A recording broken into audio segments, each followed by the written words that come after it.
In 1572, here in Paris, an event took place that has been described in the book Great Controversy as blackest in the black catalogue of crimes.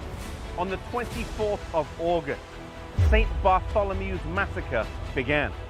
As the bells sounded at night, a slaughter began of the French Protestants who were in the city. There were more of them than usual because they had gathered for the wedding of one of their leaders. And in the night, they were dragged from their houses and murdered in cold blood. The slaughter continued here in the city of Paris for 7 days, and then it spread abroad to other cities like Lyon and Rouen and Orleans. And some people estimate that up to 70,000 people were killed over the next weeks and months.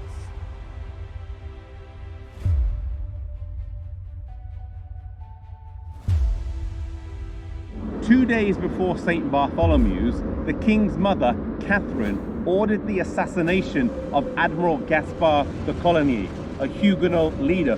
The assassination attempt failed, and they feared that the Huguenots would launch a counterattack.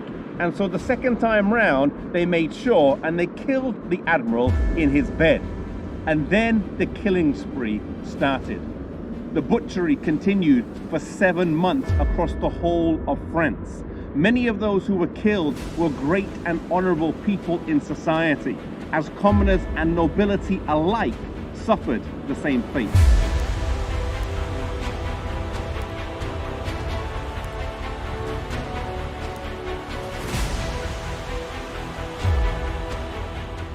Two or three governors refused to obey the king's orders, and one of these, called Montmorin, wrote a letter that deserves to be repeated. Sire, I have received an order under your majesty's seal to put to death all the Protestants in my province. I have too much respect for your majesty not to believe the letter is a forgery, but if, which God forbid, the order should be genuine, I have too much respect for your majesty to obey it. When the news reached Rome, the response was jubilant and very undiplomatic. The joy amongst the clergy knew no bounds. The Cardinal of Lorraine rewarded the messenger with 1,000 crowns. The cannon of St. Angelo thundered a joyous salute, and the bells on every steeple rang throughout the city.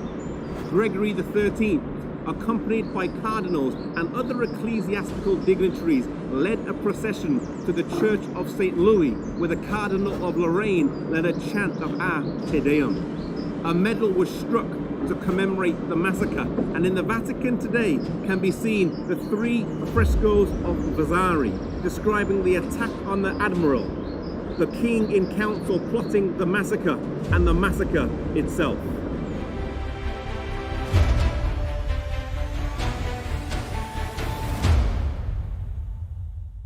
St. Bartholomew's was one of those events that helped to create a shared identity between Lutherans, Calvin's Reformed Church, and the Anglicans. Catholicism was the other, and the violence directed towards Protestants created a shared sense of injustice and solidarity that spread through our international Protestantism.